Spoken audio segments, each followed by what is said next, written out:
کم از کم supreme court وہ جو مراسلہ ہے, جو ڈاکیومنٹ ہے, کم از کم اس کو بلا کے دیکھ تو لیتا کہ کیا یہ جو ہم کہہ رہے ہیں کہ اتنی بڑی سازش ہے اور رجیم چینج کی کوشش ہے, کیا ہم سچ بول رہے ہیں یا نہیں بول رہے ہیں. تو مجھے تھوڑی سی مایوسی ہوئی کیونکہ یہ اتنا بڑا ایشو ہے اور اس کے اوپر کوئی سپریم کورٹ میں بات نہیں ہوئی. اور دوسرا مجھے افسوس یہ ہوا کہ اتنی جلدی جتنا فیصلہ آیا, جو 63A یعنی کہ جو کھلے عام ہارس ٹریڈنگ ہو رہی ہے, پولیٹیشنز کے ضمیر خریدے جا رہے ہیں, بھیڑ بکریوں کی طرح ان کو بند کیا جا رہا ہے ہوٹلز میں اور ان کی قیمتیں لگائی جا رہی ہیں. سوشل میڈیا کا زمانہ ہے, بچے کو پتہ ہے اب کس قیمت کے اوپر اپنے ضمیر بیچ رہے ہیں. کون سی جمہوریت ہے یہ؟ کون سی دنیا کی جمہوریت میں اس چیز کی اجازت دی جاتی ہے؟ اور جو سب سے بڑا انصاف کا فورم ہے عدلیہ, اس سے ہم ایکسپیکٹ کرتے تھے کہ کم از کم اس کے اوپر اور کچھ نہیں تو سو موٹو ایکشن لے, کیونکہ یہ تو ایک مذاق بن گیا ہے پاکستان کی ڈیموکریسی کا. کیونکہ یہ تو کہیں اتنے کھلے عام تو میرے خیال میں بنانا ریپبلکس میں بھی نہیں سیاستدان نہیں بکتے جو یہ بک رہے تھے اور بک رہے ہیں. اور وہ دیکھیں ابھی جو پنجاب میں ہو رہا ہے, کبھی وہ اواری کے اندر لوگ بند ہیں جناب, ان کو نکل رہا ہے گارڈز. تو یہ تو کوئی جمہوریت نہیں ہے. لیکن اس سے جو سب سے تکلیف دہ چیز ہے کہ دیکھیں ایک قوم جس کی 60% سے زیادہ آبادی 30 سال کی عمر سے کم ہے, یہ ہماری یوتھ ہے, یہ ہمارا فیوچر ہے. اور فیوچر کو آپ اگر گائیڈ نہیں کریں گے, ان کی تربیت نہیں کریں گے, ان کی اخلاقیات کو اٹھائیں گے نہیں, اس طرح کی چیزیں کریں گے, تو وہ بھی یہ سمجھیں گے کہ اگر ملک کے جو لیڈرشپ ہے, یہ ریپرزینٹیٹیوز ہیں, یہ اگر رشوت دے کے لوگوں کو خرید رہے ہیں, کوئی بک رہا ہے کوئی خرید رہا ہے, تو ان کی ہم کیا مثال پیدا کر رہے ہیں؟ یعنی یہ کس طرف جا رہا ہے پاکستان. اور یہ پہلے بھی یہی شریف برادران نے شروع کی تھی جھانگا مانگا, آج سے کوئی 30-32 سال پہلے. یہ تب شروع ہوا تھا یہ بھیڑ بکریوں کی طرح سیاستدان کو خریدنا, اور تب سے سیاست اور نیچے گئی ہے کہ جیسے لوگوں کو یہ پتہ چلا کہ یہ بک رہے ہیں, لوگوں سے ووٹ لے کے آ رہے ہیں کہ ہم آپ کی بڑی خدمت کریں گے, وہاں جا کے لوگوں کی ووٹ لے کے اپنے ضمیر بیچ رہے ہیں, اور پھر ریزروڈ سیٹس والے بک رہے ہیں. ریزروڈ سیٹس تو ایک تحفہ دیتی ہے ایک پارٹی کسی کو, وہ بکے ہوئے ہیں, وہ کھلے عام بک کے اور وہ دوسری طرف گئے ہوئے ہیں. تو میں صرف ایک اب ایز اے پاکستانی بات کر رہا ہوں کہ جو ایک خواب دیکھتا تھا اور شروع سے کہ ایک بڑا ہمارا عظیم ملک بنے گا, اور میری یہ کبھی خواب نہیں گئی میرے سے, میرا یہ بلیف ہے کہ اس ملک نے بڑا ایک عظیم ملک بننا ہے, اور یہ ایک سٹرگل ہے اس طرف جانے کے لیے. لیکن یہ بہت بڑا دھچکا لگتا ہے اس سٹرگل کو جب آپ یہ تماشا دیکھ رہے ہیں. تو دونوں چیزیں بڑی سیریس ہیں ملک کے مستقبل کے لیے. تو میں صرف میری مایوسی یہاں تک ہے, ہم نے عدلیہ کا فیصلہ تسلیم کیا, لیکن میں اس میں ضرور مایوس ہوں کہ اوپنلی جب یہ چیزیں ہو رہی ہیں پاکستان میں, اس کے لیے کوئی سیریسنس نہیں ہے. یعنی جو بھی انصاف کے ادارے ہیں, جو ہمارے پبلک ہے, وہ یہ جب تماشا دیکھ رہی ہے, تو میں ایکسپیکٹ کرا کہ کوئی بھی اس کے اوپر, جو میں میری زندگی کتنے 20 گرمیاں گزری ہیں انگلینڈ میں, اور کافی اور بھی میں نے ٹائم گزارا, دنیا ٹریول کرتا تھا, کرکٹ میں میں ساری دنیا میں گیا ہوں. میں نے کبھی اس طرح کی چیز کسی بھی ویسٹرن ڈیموکریسی کے اندر نہیں دیکھی, کبھی سنا بھی نہیں ہے. نہ کوئی سوچ سکتا ہے کسی کو خریدنے کا, نہ کوئی اپنے آپ کو اپنا ضمیر بیچنے کا سوچ سکتا ہے, کیونکہ معاشرہ اس کے خلاف کھڑا ہو جاتا ہے.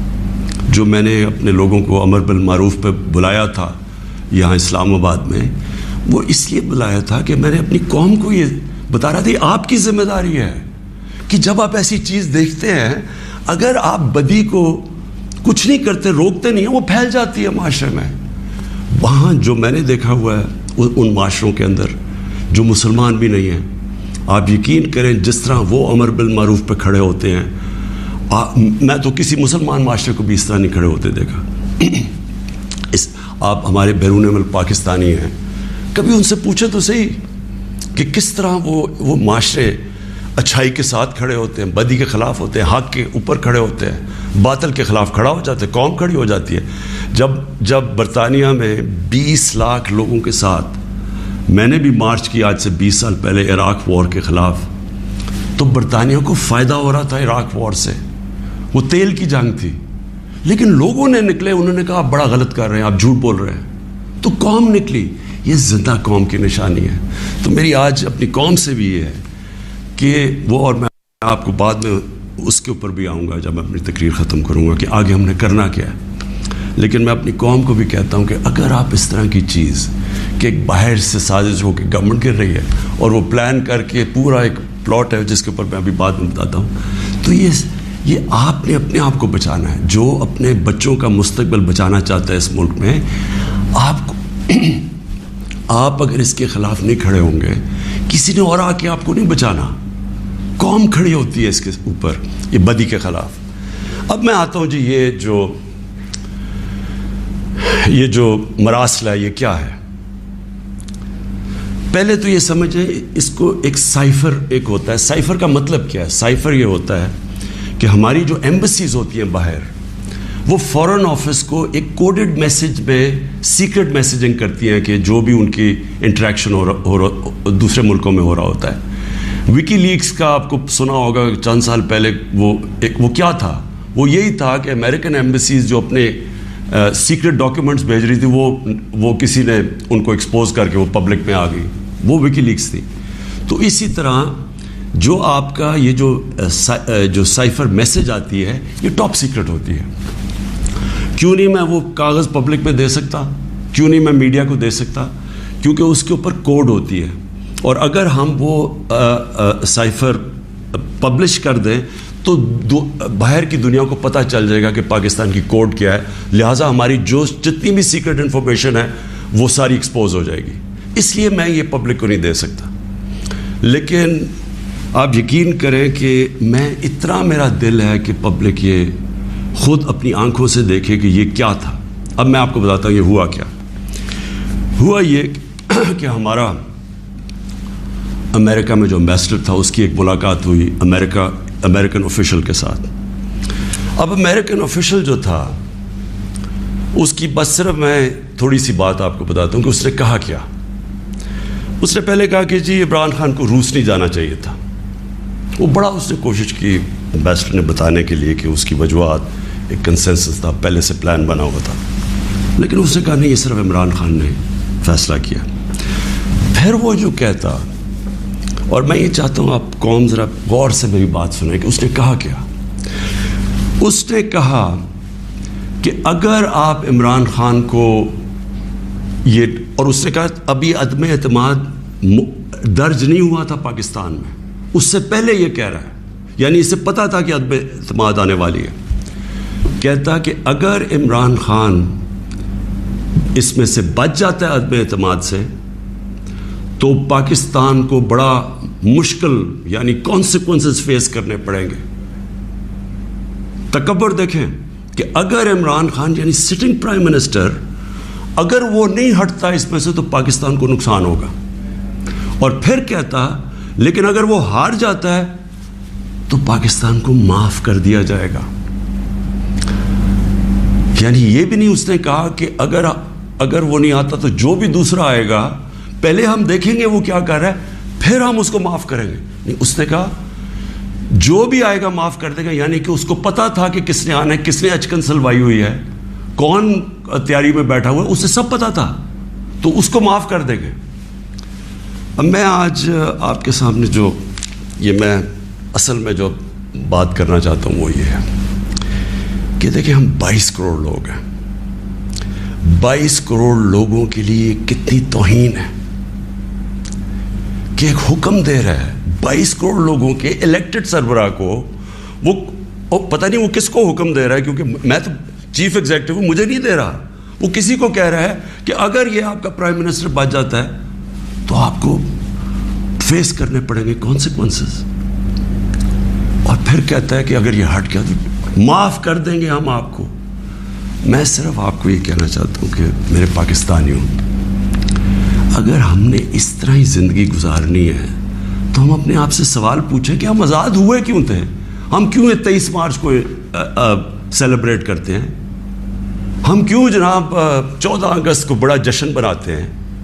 اگر ہم نے اسی طرح رہنا ہے کہ باہر سے حکم آ رہا ہے کہ جی آپ نے اگر اس کو نہ ہٹایا، اور پھر ہوتا کیا کہ وہ شروع ہو جاتی ہے، ایک دم ہمارے لوگ جانے شروع ہو جاتے ہیں، ہمارے جو اپنی پارٹی کے ایک دم پتہ چلتا ہے جی، ان کو ایک دم پتہ چلا کہ وہ تو جی تحریک انصاف تو بڑی گورنمنٹ بہت ہی بری ہے جی، عمران خان کی ساری برائیاں ان کو پتہ چل جاتی ہیں، اور وہ سارے ادھر اور ان کو بند کرنا شروع کر دیتے ہیں سندھ ہاؤس میں، اور وہ سارے ایک دم سارا ڈرامہ شروع ہو جاتا ہے۔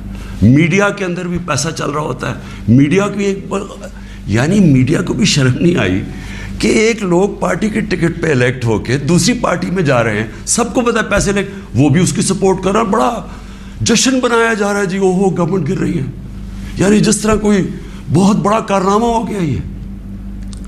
اور پھر ہمیں آہستہ آہستہ چیزیں پتہ چلنا شروع ہوتی ہیں۔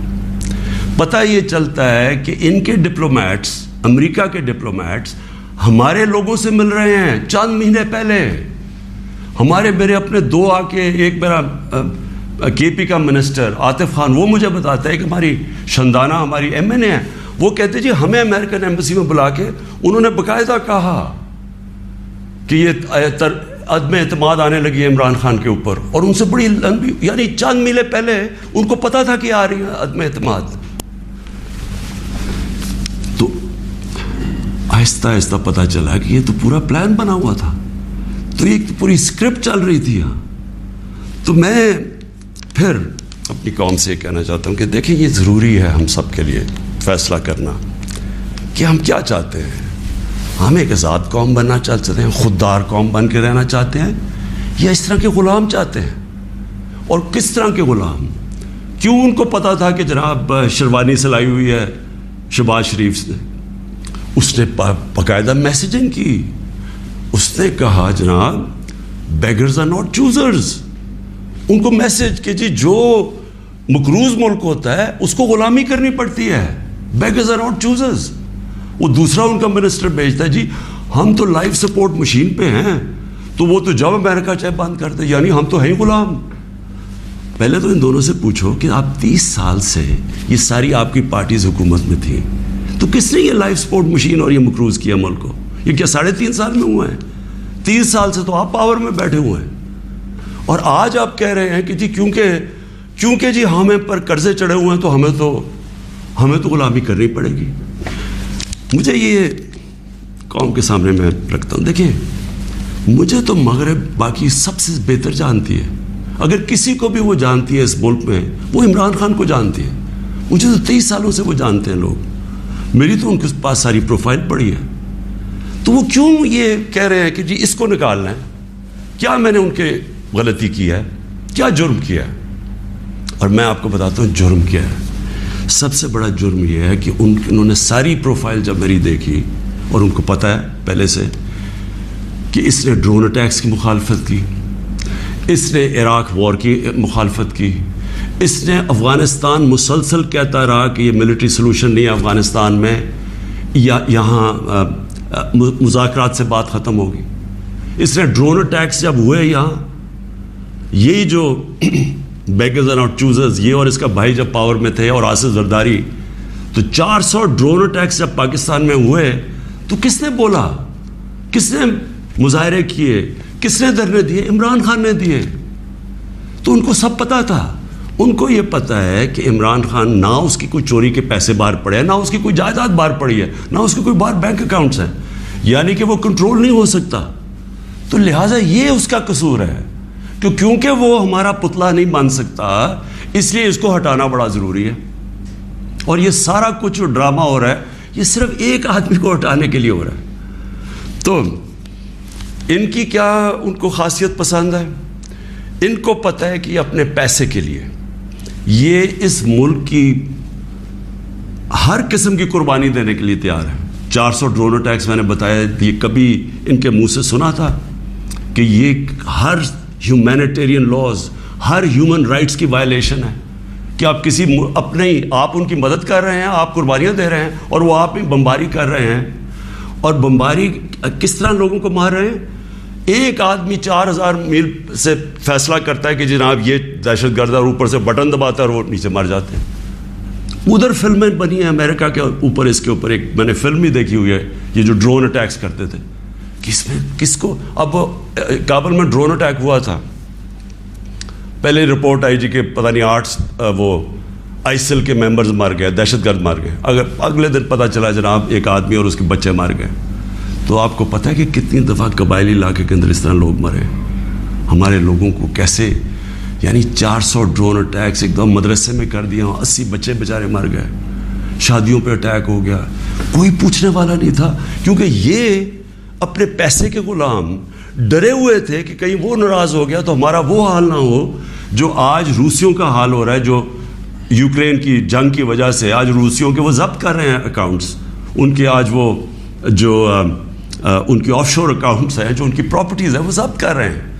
تو یہ تو اس لیے کنٹرولڈ ہے, اور اس لیے وہ چاہ رہے ہیں کہ یہ آ جائیں تاکہ پھر سے پاکستان کو جو وہ فیصلہ کریں ہم وہ کریں. تو میں پھر سے اپنی قوم کو کہتا ہوں, ہمیں نے یہ فیصلہ کرنا ہے کہ ہمیں کس طرح کا پاکستان چاہیے. میں آپ کو آج مجھے افسوس اور تکلیف بھی ہوتی ہے کہتے ہوئے, ہمارے ساتھ ہی ہندوستان آزاد ہوا تھا. میں ہندوستان بھی باقیوں سے بہت بہتر جانتا ہوں, میری دوستیاں بھی تھیں, کرکٹ کی وجہ سے بڑا مجھے رسپیکٹ بھی ملا, پیار ملا. میں میری لوگوں سے واقفیت بھی بڑی ہے. مجھے بڑا افسوس ہے کہ یہ صرف ایک RSS کی آئیڈیالوجی کی وجہ سے, اور یہ جو کشمیر میں انہوں نے کیا ہے اس کی وجہ سے ہمارے تعلقات نہیں ہیں. لیکن میں آپ کو یہ کہہ دوں کہ وہ ایک بڑے خوددار قوم ہے. کبھی کسی کی جرت نہیں ہے کہ وہاں اس طرح کی بات کریں. کسی سپر پاور کی جرت نہیں ہے کہ وہاں یہ بھی تصور کر دیں کہ جناب وہ یہی کہہ دیں کہ جناب اپنے فورن ریلیشن میں وہ کہیں جو ہم کہہ رہے ہیں. اب دیکھ رہے ہیں وہ روسیوں سے حالانکہ ساری سینکشنز لگی ہوئی ہیں, وہ کہہ رہے ہیں جی ہم تیل امپورٹ کرتے ہیں, ہمارے لوگوں کی بہتری ہے. تو عمران خان کا بھی یہی پرابلم ہے. میں یہ کہتا ہوں کہ کسی سے ہماری لڑائی نہیں ہے, نہ میں کسی کا اینٹی ہوں نہ کسی ملک کا اینٹی ہوں. میں صرف یہ کہتا ہوں کہ جو میرے لوگوں کے فائدے کے لیے پہلی چیز وہ ہے, میرے 22 کروڑ لوگوں کے لیے, اس کے بعد میں دنیا کی باقی چیزیں ماننے کے لیے تیار ہوں.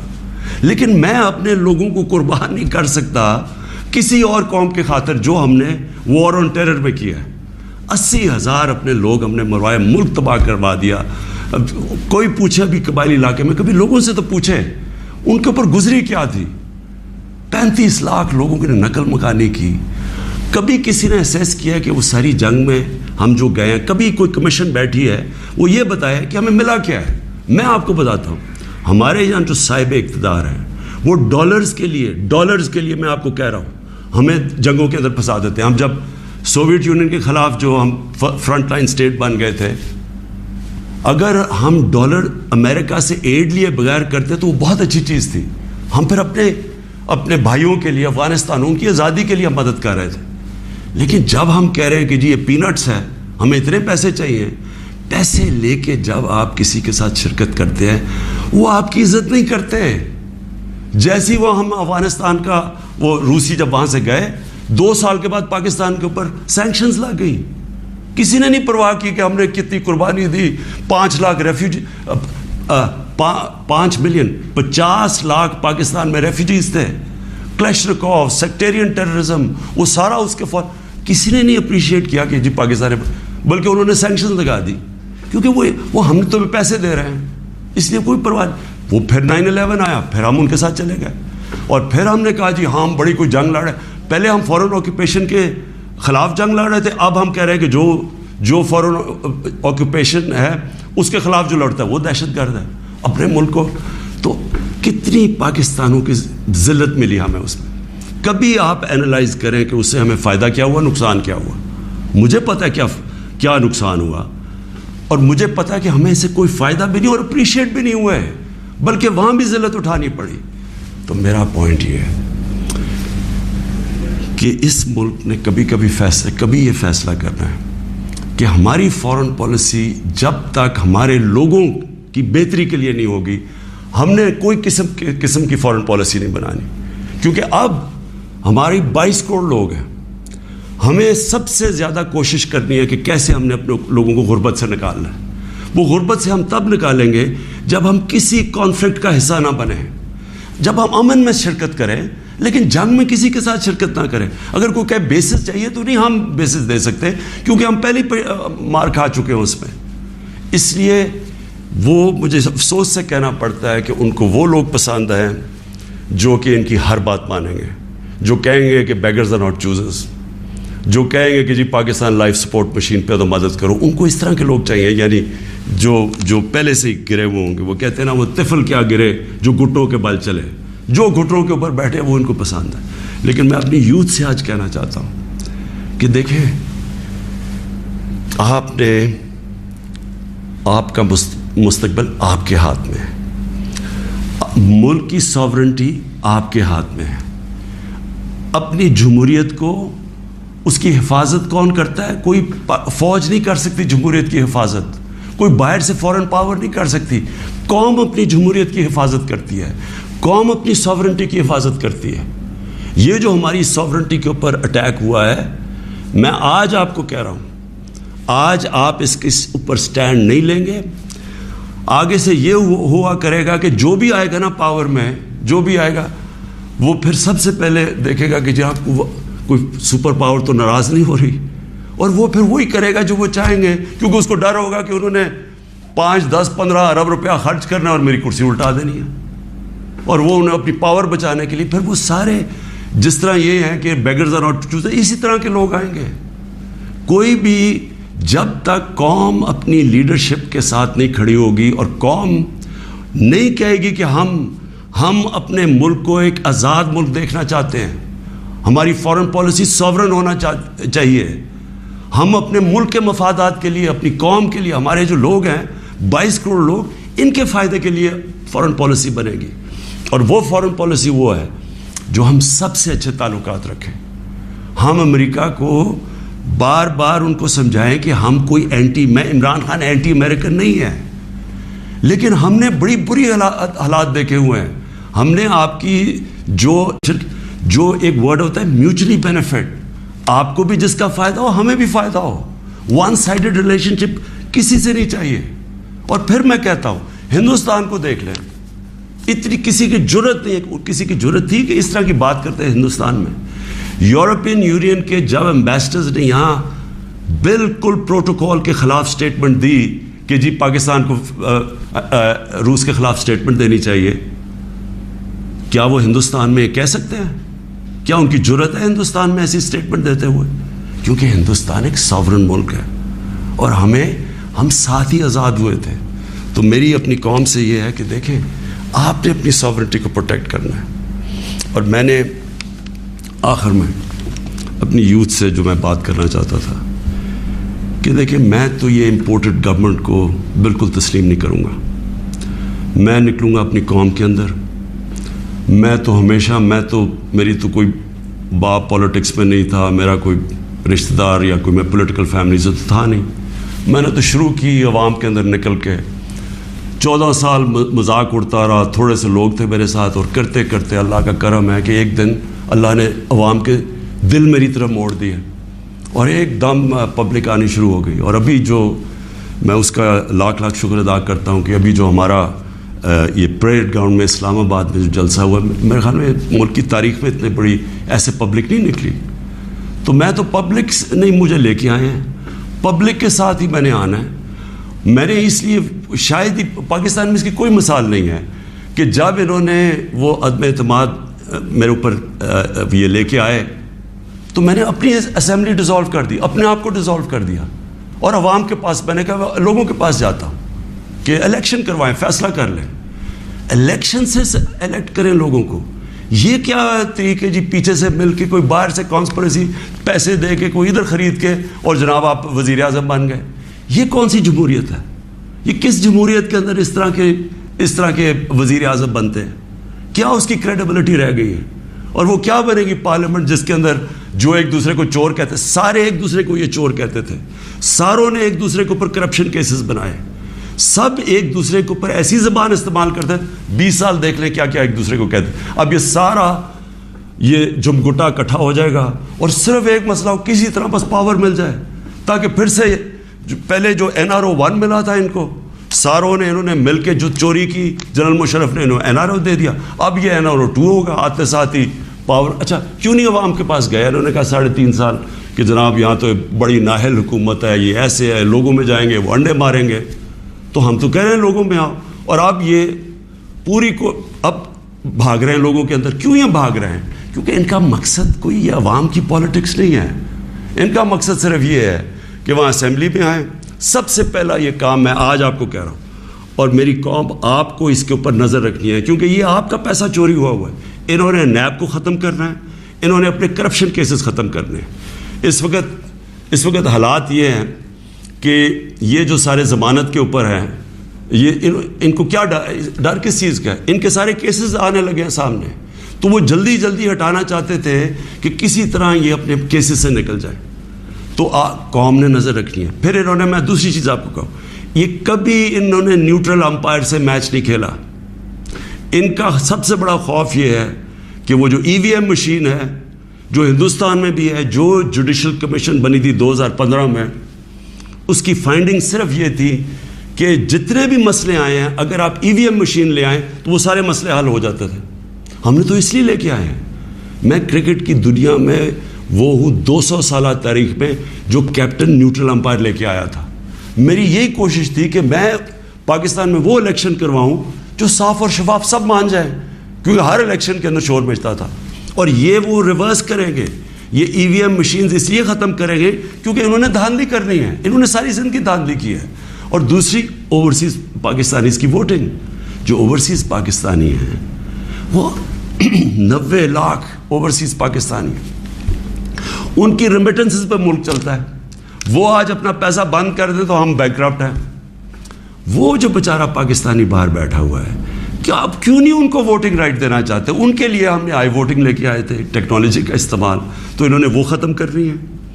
یہ اور پھر انہوں نے پوری گیم تیار کر کے, تاکہ سارے اپنے نیچے لوگ لگ جائیں, ان کے جو بیوروکریٹس جو پرانے ان کے اپنے ہیں وہ لگا کے پھر میچ فکس کر کے انہوں نے الیکشن میں جانا ہے. اور وہ یہ سارا مسئلہ ہے. اگر یہ ڈیموکریٹس ہیں اور ان کو واقعی جمہوریت کی فکر ہے تو الیکشن اناؤنس کریں. آپ کہہ رہے ہیں نا کہ اب آپ بڑے پاپولر ہیں, تو آئے الیکشن اناؤنس کریں, میدان میں آ جائے, دیکھیں پبلک کس کو ووٹ دیتی ہے. تو میں اپنی قوم کو آخر میں, میری زندگی سٹرگل ہے, کسی نے اتنی لمبی سٹرگل نہیں کی کہ کسی نے 22 سال اپنی زندگی کے نہیں گزارے سٹرگل کر کے آخر میں کامیاب ہونا. تو میں تو سٹرگل کے اوپر یوزڈ ہوں. میں تو اب ایک سٹرگل کے لیے تیار ہو گیا ہوں. میں نے تو اب پبلک میں نکلنا ہے اور میں نے سٹرگل کرنی ہے. میں آج اپنی ساری قوم کو کہہ رہا ہوں, یہ امپورٹڈ حکومت جو لانے کی کوشش ہو رہی ہے, پرسوں سنڈے کو آپ نے سب نے عشاء کے بعد آپ نے سب نے نکلنا ہے اور ایک زندہ قوم کی طرح احتجاج کرنا ہے, پرامن احتجاج کرنا ہے. میں پھر سے کہتا ہوں, کبھی بھی آپ نے احتجاج میں توڑ پھوڑ اور کچھ تصادم نہیں کرنا, پرامن احتجاج. لیکن آپ نے بتانا ہے کہ دیکھیں آپ نے اپنی فیوچر کو کی حفاظت کرنی ہے, آپ نے اپنی جمہوریت, اپنی ساورنٹی کی حفاظت کرنی ہے, اپنی آزادی کی حفاظت کرنی ہے. یہ جو باہر سے امپورٹ کر کے سازش کر کے اور ضمیر خرید کے یہ ڈرامہ جو ہو رہا ہے, آپ نے اس کی پروٹیسٹ کرنا ہے. یہ آپ کا فرض ہے. ایک زندہ قوم امر بالمعروف پہ کھڑی ہوتی ہے, اس سے قوم ایک زندہ قوم کا پتہ چلتا ہے لوگوں کو. اور میں یہ بھی کہہ دوں آخر میں کہ جو تاریخ ہے وہ کبھی کسی کو معاف نہیں کرتی. کون کیا رول پلے کر رہا ہے, تاریخ میں ہمیشہ یہ چیزیں سامنے آ جاتی ہیں. کون سے سپریم کورٹ کے فیصلے اچھے اور کون سے اس ملک کے لیے نقصان دہ, یہ ساری آپ تاریخ اٹھا کے دیکھ لیں, سامنے آ جاتی. تاریخ کبھی کسی کو معاف نہیں کرتی. لیکن ایک زندہ قوم ہمیشہ اپنے حقوق کے لیے کھڑی ہوتی ہے. اور ہمیشہ آپ کی سب سے بڑی کہ آپ نے یہ غلامی نہیں قبول کرنی, ایک آزاد قوم کی طرح آپ نے کھڑے ہونا ہے. ایاک نعبد و ایاک نستعین, لا الہ الا اللہ, کوئی خدا نہیں اللہ کے سوا. یہ نعروں پہ پاکستان بنا تھا. اس کے لیے قربانیاں دی تھی لوگوں نے. اس لیے قربانیاں نہیں دی تھی کہ کوئی باہر سے آ کے امپورٹڈ گورنمنٹ اوپر بٹھا دے اور ہم چپ کر کے تماشا دیکھتے رہیں. یہ اس لیے نہیں لوگوں کو, اس لیے وہ ہندوستان میں جو بیچارے مسلمانوں کے اوپر آج کل اتنے برے حالات ہیں, وہ انہوں نے بھی ووٹ دی تھی پاکستان کے لیے. انہوں نے اس لیے نہیں دی تھی کہ ہم آ کے ایک امپورٹڈ گورنمنٹ کے نیچے ہم بیٹھ جائیں اور ہم جی حضوری کریں اور ہم کہیں جی ہم تو بیگرز آر ناٹ چوزرز. اس لیے نہیں پاکستان بنا تھا. تو آپ نے وہ پاکستان کی خواب کے لیے پرسوں سب نے آپ نے نکلنا ہے, عشاء کے بعد پرامن احتجاج کرنا ہے. اور میں اب آپ کے ساتھ ہوں گا, میں آپ کے ساتھ پوری سٹرگل کروں گا. میں کسی صورت تسلیم نہیں کروں گا کہ کسی قسم کی امپورٹڈ گورنمنٹ اس ملک کے اوپر مسلط کی جائے. پاکستان پائندہ باد.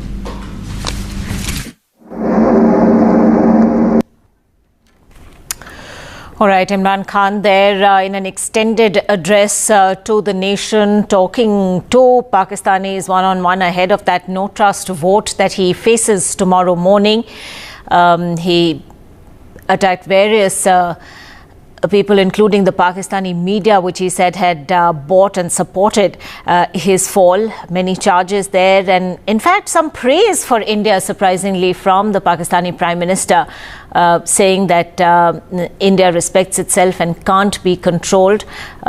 That, of course, part of the many remarks he made, talking about how his allegations of about a foreign hand weren't in fact looked into at all by the Supreme Court when it made its decision to reject the Speaker's decision to dissolve the National Assembly. Waqas Azim joining us at this point, senior journalist in Pakistan, joining us right now on the phone line. Waqas, the big takeaways from what we heard from Imran Khan, there were indications that perhaps there could be yet another twist in the tale. But beyond asking the people of the country to sort of come forth and support him and show him some visible signs of support, no real surprises there? Yeah, Imran Khan has just addressed to the nation, and there are a couple of things that he has mentioned in his address. First of all, he has categorically said that he will not accept any imported government that is being brought through a foreign conspiracy. And second thing, that he has announced that he will go to the people of Pakistan and will start protesting against the imported government. In his address, he has mentioned the foreign conspiracy that has hatched the vote of no confidence motion in the National Assembly of Pakistan. بہت دیر تک وہ بات کرتے رہے ہیں کہ پاکستان کی جو خارجہ پالیسی ہے اس کو آزاد ہونا چاہیے اور اس میں کسی قسم کی کوئی بیرونی مداخلت نہیں ہونی چاہیے. جو خطاب کیا ہے اس میں انہوں نے یہ بتایا ہے کہ کس طرح ایک بیرونی ملک نے پاکستان کے خلاف ایک سازش کی ہے اور اس کے کچھ انہوں نے پوائنٹس بھی بتائے ہیں کہ جب پاکستان کے جو امبیسڈر تھے امریکہ کے اندر انہوں نے ایک سائفر پاکستان کی وزارت خارجہ کو لکھا تھا، اگرچہ انہوں نے یہ کہا کہ وہ پاکستان کی عوام کے سامنے اس سائفر کو نہیں رکھنا چاہتے کیونکہ یہ خفیہ مراسلہ تھا، خفیہ ایک لیٹر تھا جو کہ عوام میں پبلک نہیں کیا جا سکتا. لیکن ان کے اس جو لیٹر ہے اس کے کنٹینٹس انہوں نے کچھ بتائے ہیں اور ان کا یہ کہنا تھا کہ کھلے عام ایک سازش ہوئی ہے اور اس طرح کی سازش دنیا کے کسی اور ملک میں نہیں ہو سکتی. خاص طور پر انہوں نے ذکر کیا کہ اگر ہندوستان میں ایسی سازش ہوتی تو ہندوستان کے عوام اس کو مسترد کر دیتے اور انہوں نے ہندوستان کی جو خارجہ پالیسی ہے اس کی بھی تعریف کی ہے اور ان کا وزیر اعظم عمران خان کا یہ کہنا تھا کہ وہ بہت پسند کرتے ہیں کہ ہندوستان جیسا جو ملک ہے اس میں کسی اور ملک کی کوئی مداخلت نہیں ہے کیونکہ اس کے عوام جو ہے وہ جمہوریت پسند ہے. وزیر اعظم نے قوم سے خطاب میں یہ واضح طور پر کہا ہے کہ اگر تحریک عدم اعتماد ان کے خلاف کامیاب ہوتی ہے تو یہ یقیناً ایک بیرونی سازش ہے جو کہ ان کے خلاف کی گئی ہے اور وہ اس کو جو حکومت آئے گی اس حکومت کا نام انہوں نے امپورٹڈ گورنمنٹ رکھا ہے اور اس کو تسلیم نہیں کریں گے اور عوام میں نکلیں گے کیونکہ ان کا کہنا تھا کہ وہ 22 سال